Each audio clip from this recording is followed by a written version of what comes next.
At this point, a great exercise might be for you to take a piece of paper, divide it up into 3 columns, and title each of those columns the various categories of our effects that we've talked about, which would be time, amplitude, and frequency/timbre.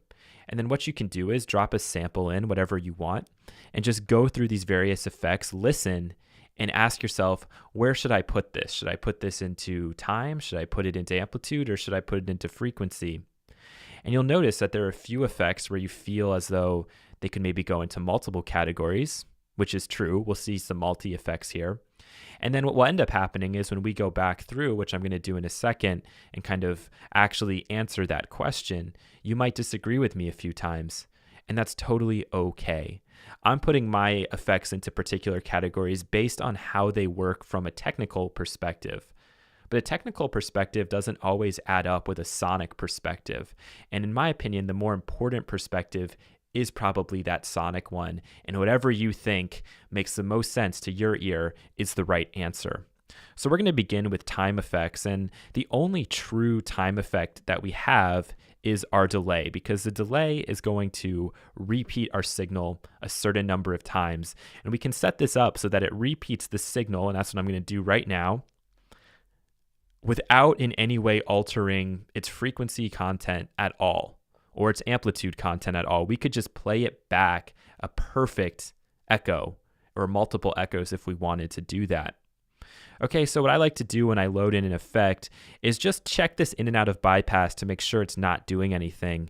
And in theory, if our wet is all the way down and our dry is all the way up, it means we shouldn't be affecting the signal at all. And you'll see that on a number of these effects. As we start to increase the wet, this is the percentage of the effect. So at 0, if we go in and out of bypass, he's ready for the next step, and he can do it. We're hearing absolutely no effect there. As I begin to increase the wet, though, he's ready for the next step, and he can do it. He's ready for the next step, and he can do it. We have that delay effect, as you can hear. If we want multiple delays, we can just increase the feedback. He's ready for the next step, and he can do it. He's ready for the next step, and he can do it. Always be careful, though. If you run this up to 100%, you're going to actually start to run the delayed signal back into the delay again, and that can cause some pretty big problems. And you'll notice if we were to do this for a few seconds on here, and I start with the wet very low. He's ready for the next step, and he can do it. He's ready for the next step, and he can do it. He's ready for the next step, and he can do it.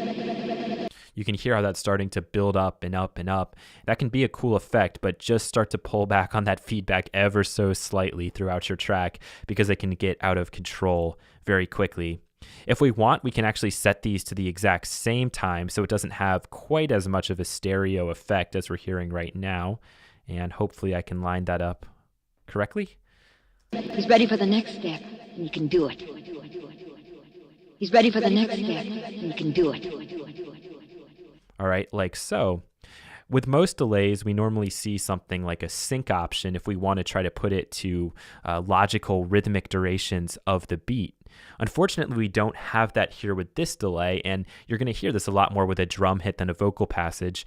But if you go to Google and search delay time calculator, I believe this is the first one that comes up, and all you have to do is type your BPM here, hit calculate, and now we have all of those various beat durations of the note. So you can see if I wanted to have an 8th note and a 16th note, I could set 120 and 240. All right, so left time, let's put that around 120. It doesn't have to be perfect. And let's take our right time and put that around 240. And now we basically have a sync delay. He's ready for the next step, and he can do it. One other fun effect is to actually pull the dry down lower than the wet. He's ready for the next step, and he can do it. So in that particular instance, the delay is louder than the actual signal coming in. And one other fun effect to briefly touch on is the fact that we can turn this into a bit of a chorus effect if we bring our time on the left and right really, really low.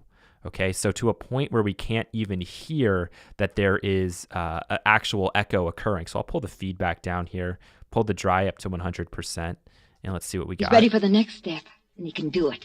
And then bypassed. He's ready for the next step, and he can do it. He's ready for the next step, and he can do it. He's ready for the next step, and he can do it. He's ready for the next step, and he can do it. So we can almost, again, make kind of a robotic voice effect by having these really, really small delay times.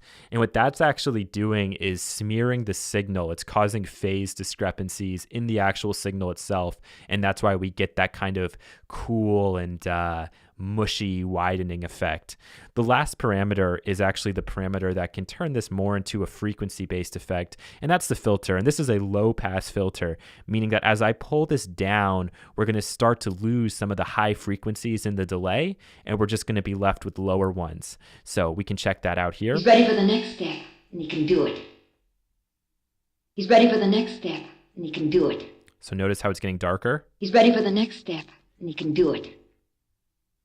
He's ready for the next step, and then he can do it. Super bright. He's ready for the next step, and he can do it. He's ready for the next step, and he can do it.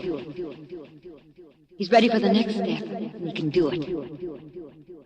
He's ready for the next step, and he can do it. So you can play around with that further if your heart desires, and I'm sure you'll be using the delays all over the place. The other time-based effect we're going to look at here is the reverb. And if you were doing that exercise I mentioned, you'd probably put reverb in the frequency timbre category, and you'd be right, because it is adding additional sections to the frequency content. It's adding something that wasn't there before.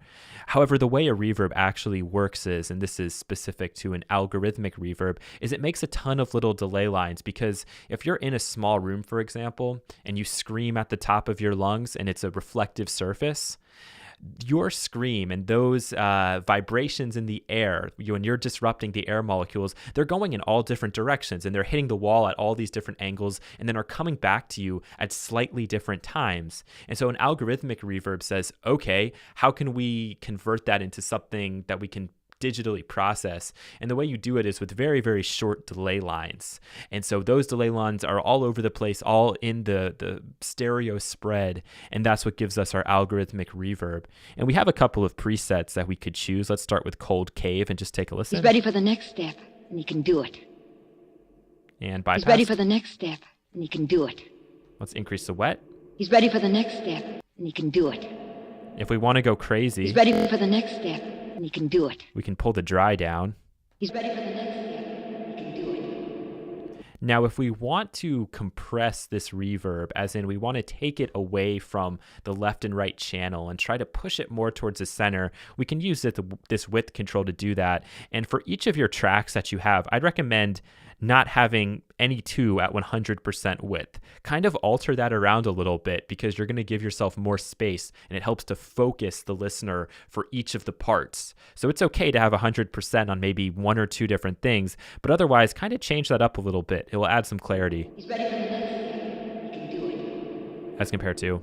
He's ready for the next step. He can do it. He's ready for the next step. He can do it.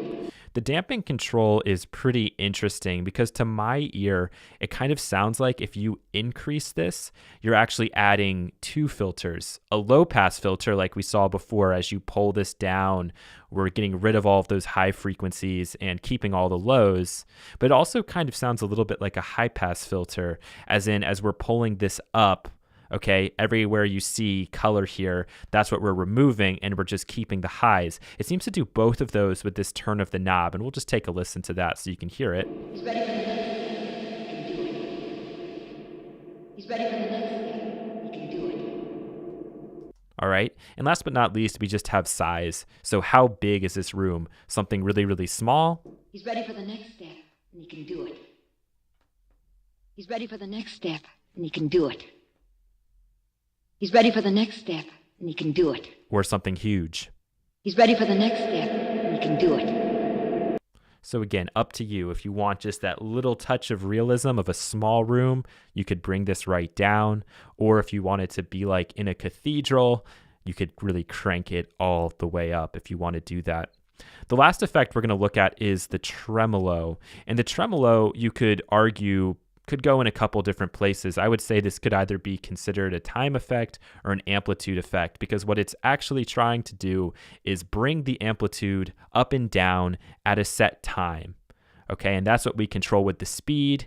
We have depth, and we also have phase. So let's quickly talk about what this is doing, and let's actually add the reverb in front of this so that we can make this signal be just a little bit longer. And if I want to move around the order of the effects, I can just hold and switch them like so. So I want a pretty large reverb here, maybe not full width. He's ready for the next step, and he can do it. So right now it almost sounds like it's a little bit of an auto pan. You can kind of hear it cutting between the left and right, but it's also changing the amplitude up and down. And you see we have a few presets in here. Here's one that says spinning, so that should be interesting. Let's try that.